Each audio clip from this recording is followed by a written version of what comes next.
Hey guys, I wanted to chat with you really quick about Catching the Rye before you take your final. Number one, because it's one of my favorite books to talk about, but it hasn't always been that way. When I first read this book, I really disliked it for three big reasons. Number one, Holden, the main character, is extremely unlikable, right?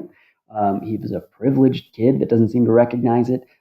He is hypocritical. He is extremely annoying. He is hard to follow as a narrator. And the whole plot of his story seems to be meaningless, pointless, non-existent. It's Holden's 2-day trip to New York where not much happens. He just makes bad choices. And the Holden at the beginning of the story is seemingly like the Holden at the end of the story. I'm going to argue against that by the end. So I can see why people have a strong reaction against this book. But let's take a look at a few things that maybe allow us to look at it in a new light. Number one is we got to make sure that we understand how this story is being told. And this is Holden writing probably as an assignment from a psychiatrist to write about something important in his life, or write about something that happened to him that was important. We don't get to pick what was important to him. Holden gets to pick what is important to him. But the important thing is that he's writing this from a mental health institution. If you didn't pick up on that on the very, very first page, go back and reread it, and then read the very last page of the book. And he's writing from a place where he's getting mental health help, which I think is critical, because the plot of this book is pretty non-existent, but the problems of this book are very prevalent. And the number one thing is this book deals with depression, like very readily and very clearly. You don't realize it at the beginning, but by the end of the novel, if you don't realize that Holden is horribly depressed, that's a problem. And this is what I think is so revolutionary about this book. This was written in the late 1940s when they didn't have a clinical diagnosis for depression. You were just, oh, suck it up, you're just a wuss. But Salinger wrote this book in a very, very important way, because depression then and depression now is prevalent. Like 1 in 5 people will experience serious clinical depression over the course of their life. And I'm not here to make it better, but I'm here to try and remind us that mental health issues are okay. They're not personal faults. They're things that many, many people deal with and many, many people have to deal with.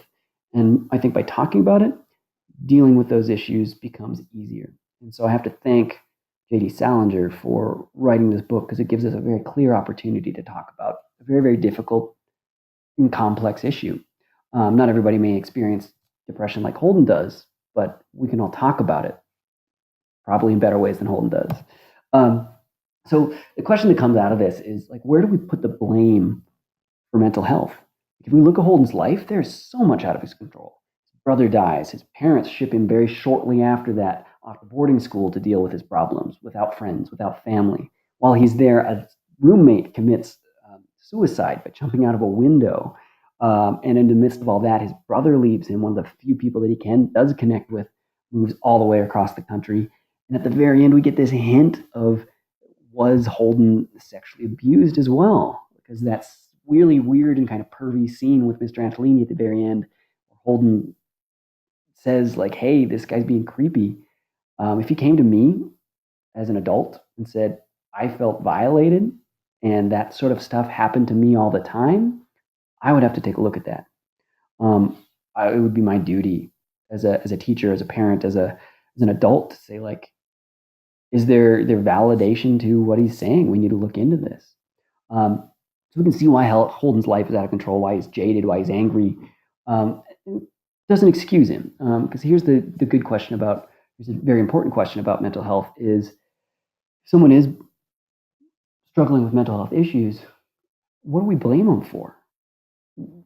Doesn't excuse their actions, right? Holden's apathetic response, his terrible communication, his poor choices, like constantly smoking cigarettes, seeking out alcohol and prostitution, right?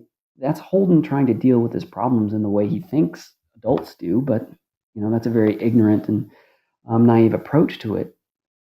But can we blame him for it? Where do we blame him for it? Where do we draw that line in the sand to say, like, Holden, you need help, or Holden, you're totally messed up, and you need to be punished for it? So I think that's critical as a society we look at. A little bit of note on the author here before I wrap up is that J.D. Salinger was a soldier in World War II, and he saw some of the worst fighting in the war. He landed at D-Day. He helped liberate Dachau, which, if you're not familiar with, it's a Nazi death camp. And he came back from the war, and this is the story that he wrote.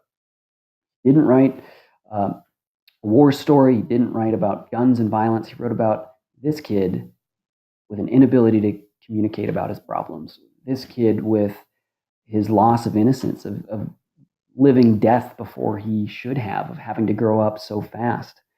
And while there may not be a connection there, I think having that insight in Challenger's life gives us a reflection on we don't know who people are until they tell us.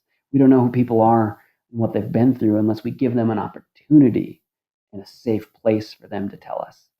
I think that's the importance of understanding Holden.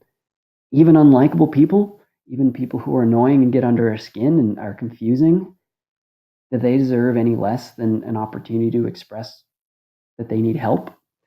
So in wrapping up, as you're reflecting on this book, maybe you never like Holden. That's fine. Maybe you never like this book. That's fine. But appreciate the themes that Salinger is asking us to think about as a society. How do kids grow up, and what happens when kids are forced to grow up too fast? How does society deal with them? How do we deal with people who alienate themselves or are alienated by a group of people? How do we deal with depression? And lastly, I think the idea that small change is still change. Holden ends the book with this quote: "Don't ever tell anybody anything. If you do, you'll start missing everybody," which is pretty cynical, saying, like, don't open up to anyone. It's just going to make it worse. But what he's also revealing there is a tiny piece of him does miss people. He does miss his old classmates. He obviously misses his brother and his sister and his older brother. And that ability to try and connect, or at least realize that connection is important, I think is a great step, hopefully, for Holden towards positive mental health. So, in closing, think about how you would react. How does society deal with the Holden Caulfields of the world? I guarantee you there are people just like Holden walking around senior high. And you'll meet them, and I hope that we can have a positive interaction with Holden, even if we don't like him. All right, good luck on your finals. Come see me next year. Cheers.